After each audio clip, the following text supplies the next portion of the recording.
wanted to kick us off with just talking about what is a digital ecosystem. And we can do this by thinking of a natural ecosystem, which is where we all live in some capacity.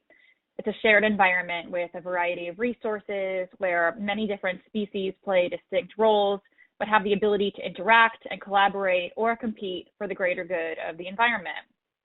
A digital ecosystem, it's a similar concept, but it's utilizing a digital space rather than a physical or natural world.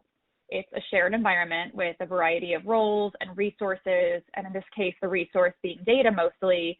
It can extend to teams across organizations, unite unrelated companies, and serve as a bridge between brands and customers. And Graham is going to go more in depth with what a digital ecosystem is.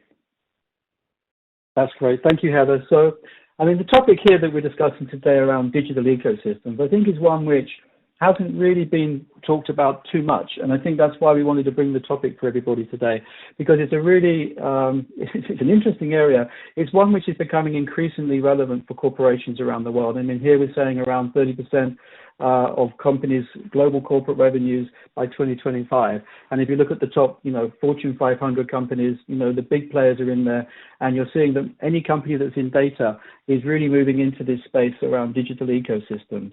So it's certainly an area which is really relevant and really important. And if you look at this, I'd like to drive this into a little bit more detail for us to go into. So first of all, you're going to have certainly either an intra-company, which might be in different locations, where they're working together and exchanging their data, their personal data across them. You will also end up potentially where you have multiple companies in this ecosystem. Now, they might be in one location, but most often they're going to be also in different geos.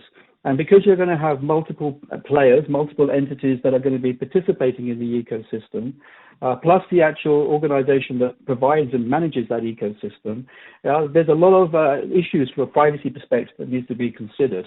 And one of the things that we all look at from a privacy perspective is what's those entity relationships. So you can look at that from both the controller, in terms of individual controllers or joint controllers, processors, and then even sub-processors.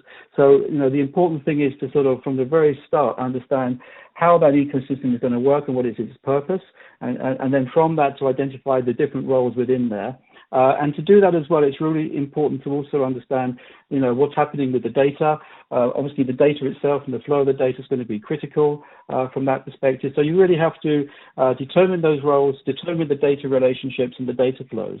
And you have to watch this very carefully, because these roles might change over time. What you might find is that what was originally someone who starts off as a processor might suddenly have an interest themselves in that data, and therefore their role might then change. So it's something, an ecosystem is something which is live and organic, if you like. It's something that will continue and develop as new players either leave or join that ecosystem. And from a privacy perspective, you've got to continuously stay on top of that and ensure that you've got your risk and compliance in place.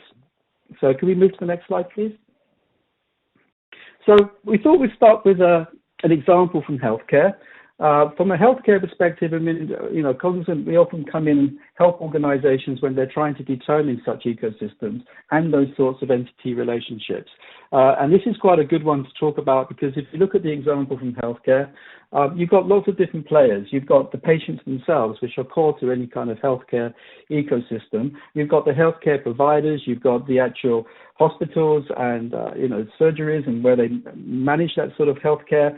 You've got education partners. You may have universities, and then potentially other interested third parties that are involved in this ecosystem. So in that kind of example there, they're going to be managing health data. And what's really important is to understand in that example what type of data is being used. Is it electronic medical records? Is it other special category data? And to try and profile that data to understand that level of sensitivity and what that data is that's being shared. So once you've understood that and you've understood that sort of data relationship, what you then need to try and do is then establish both, as we said, that entity relationship between the different parties, and the data relationships, and that creates the set of rules that you need. And there's been very good guidance. If you look at the European Data Protection Board, they're giving good guidance in terms of, for example, controllers and joint controllers. Is there a common, means and purpose for the processing of the different players within that? So once you've determined those roles, then that's where you'd be involved with setting up the actual construct and the agreements, the data protection or data processing agreements that you need around that. That's in place. Now, once you have that and everyone understands the rules of the engagement, then it's about applying privacy by design and ensuring there that you're also applying the data protection principles like Article 5 of the GDPR, because it's really important then that you try to understand the functional requirements that you need to build out when you're building out a digital ecosystem. So from that perspective, obviously, working with companies like BigID is fantastic in the sense that they can help with that data flow, understanding the data and the data relationships. You need to also then understand, as we said before, the different regulatory requirements. They might not just be from a privacy regulation, it might be from healthcare or from other places, if it's in financial industry or wherever else that might be. And you have to also understand those geos, in different locations where the different parties are. I mean, everyone knows about Schrems 2 in terms of the transfers between, EEA and America, but then there's also other things going on from EEA and other locations, even with Brexit and from the UK, from EEA to the UK. So understanding all that's really also critical to understand how you build those DPAs, those kind of data processing agreements and those relationships. And also then, you can look at things around things like the policy enforcement, which is really important because once you understand the rules, then you can start building the policy enforcement and the safeguards. And then last of all, not least of all, is the data minimization that you should consider, because obviously it's all about the data that's being shared. And what you're trying to do from a privacy perspective is to try and look at this from the privacy lens and ensure that you've got proper purpose limitation and data minimization around that. So all of the data protection principles are really important: the legal basis, lawful basis for the processing, transparency to all the players that are using the data, the confidentiality, integrity and confidentiality of the data, for example, and then obviously how long you're holding that data around storage limitation as well. So all of that's really, really important to keep. So this gives you a basis, and we'll go into a bit more detail with that with the next presenter. So Heather, I'll pass it back to you. Thanks, Graham. So we wanted to go over what some of the several drivers are of the digital ecosystem. And a big part of this is that there's been an explosion of big data over the past decade. It's both structured and unstructured that inundates business on a day-to-day basis. And it's not just the volume of data that's important, it's also what organizations are doing with it that matters. This has also created new sources of revenue with which organizations can track, analyze comprehensive data flows, and they can use this to create new products and services. And these integrations, they not only strengthen current revenue generating processes, it can also create value added services for new revenue channels. Companies are using digital transformation and these ecosystems to also find measurable cost savings, so improving workflow efficiency, end-to-end integrations, and this can help to improve relationships with customers, with partners, with employees. And then finally, there is an increased speed of technology adoption.